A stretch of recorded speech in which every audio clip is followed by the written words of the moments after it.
Thank you, Senator Carper. We're lucky to have you in our service. Thank you, Senator Carper. Senator Hawley, you're recognized for your questions. Thank you very much, Mr. Chairman. Thanks, everybody, for being here, to the witnesses. Mr. Miller, if I could start with you. I want to try to understand what's happening with the Special Inspector General for Pandemic Recovery. This is, as you know, position that this body, Congress, created when we passed the CARES Act several years ago now. The Senate confirmed a nominee to lead that office. Multiple senators have referred complaints to that office. For example, on July 15, 2020, Senator Warren wrote to SIGPER calling for an investigation into a COVID lobbying palooza, those are her words, and stating her understanding that SIGPER was created, I'm quoting her again now, to investigate any fraud, waste, and abuse of Coronavirus Aid, Relief, and Economic Security Act, CARES, funds.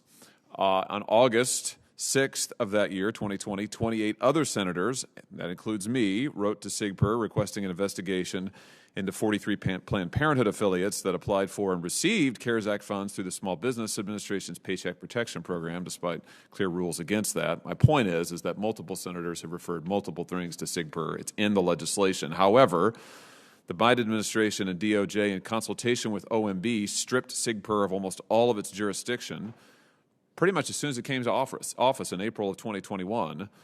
I'm trying to understand what's going on here. I mean, why has SIGPER been stripped of its jurisdiction? Why is it not able to perform its mandated functions? What's happening here? Senator, thank you for the question. To clarify on this issue, so the disputes that you're referring to go back into the prior administration with regards to SIGPER's authorities. SIGPER went to OLC, the Office of Legislative Counsel at DOJ, which makes determinations for the executive branch regarding authorities when there are disputes within the executive branch. OLC consulted with OMB informally, as it would on any matter where it felt OMB's input would be useful. OLC determined that the legislation had specific authorities for SIGPER, and the executive branch follows what OLC determines. So you're saying that OMB did not recommend that SIGPER be stripped of its jurisdiction? Is that your testimony? OMB answered questions and input from OLC and did not make a determination. OLC made a determination. Will you provide us with records of that communication? As occurred before my time, I would welcome follow-up discussion. I'm just saying, wait a minute, the OLC OMB communication occurred before your time? It occurred under this administration, though. I was sworn into office at the end of April. But it occurred during the Biden administration, right? I don't particularly care when you were there. I care when it happened, and I care that you're there now and have some authority. So it doesn't matter to me when you are in office or not. It matters to me that you're before this committee, that presumably you've sworn an oath to answer to this committee the questions, and I'm asking you a direct question, whether you will give us the communications. I don't care if you were there or not. I would welcome follow-up with you on this, Senator Hawley. Is that a yes or a no or a maybe? Here's the deal. I want to know why in the world this administration has taken an act of Congress and gutted it. And that's what they've done with SIGPER. You've gutted it. And there are trillions of dollars that have, let's just review. The CARES Act spent more money than we spent on World War II. And we have no effective oversight, in my view, of how that money is being spent when it comes to waste, fraud, and abuse, because this administration has chosen to gut the IG system that was set up to oversee it. And I want to know why. And I want to know if we can get the information from it. That's my question to you. This administration has taken active steps to reassert the role of IGs in providing oversight. SIGPER? OLC made a determination with regards to SIGPER's authorities. In 2020, actions were taken to undermine the IG community. We believe that IG roles... Indeed, actions were taken to undermine the IG. In April of 2021, this administration gutted this IG. They gutted the IG that we created, that Congress created on a bipartisan basis, and that bipartisan groups of senators have referred information to. And now this entity can't carry on its work because your administration gutted it. So let me come back to my question. Will you provide this committee the communication between OLC and OMB regarding the decision to gut SIGPER? If you are welcome to request I'm requesting it now. That's what I'm doing. We will look into the specifics of the communication and absolutely get back to you on that. So is that a yes?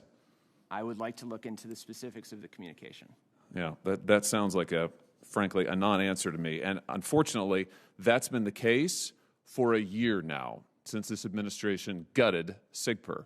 I've introduced legislation that would restore SIGPER's jurisdiction and restore its funding. Frankly, I think it's being funded on a shoestring budget. It needs to be funded more than it is. It needs to have the full resources to carry out its mission to oversee waste, fraud, and abuse and get to the root of it. And a huge amount of spending that we did for an unprecedented crisis. But to do that amount of spending and to get the fraud reports that we've been getting and to not have SIGPER funded and with its jurisdiction fully intact, to me, is totally inexplicable. And I continue to be amazed that the administration is doing this. So I'll follow up with you, but frankly, I'm disappointed in your answer. Let me ask you about something else.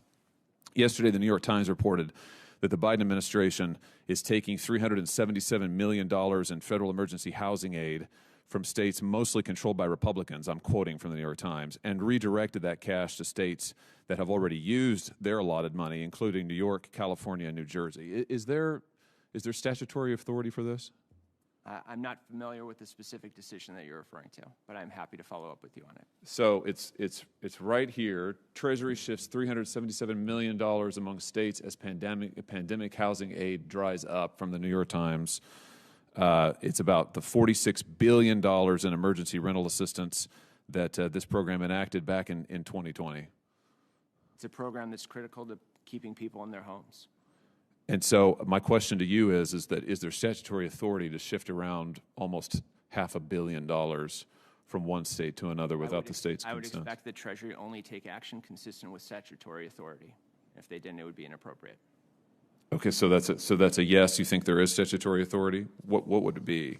Can you direct me to the? I would be happy to follow up with you on the specifics. Again, if Treasury took action that was inconsistent with statutory authority, that would be inappropriate, and I would hope that Treasury's IG would say so as well. My time has expired here, and there are other senators who want to ask questions. I have a few questions for you, Mr. Turner, about some of the things that you have discovered in terms of delays and providing disaster relief. So I'll get those to you for the record. Sure. And thanks for the work you're doing. Thanks to you all for being here, and thank you, Mr. Chairman.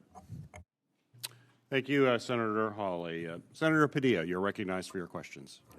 Thank you, Mr. Chair. I appreciate the participation of all the witnesses here today.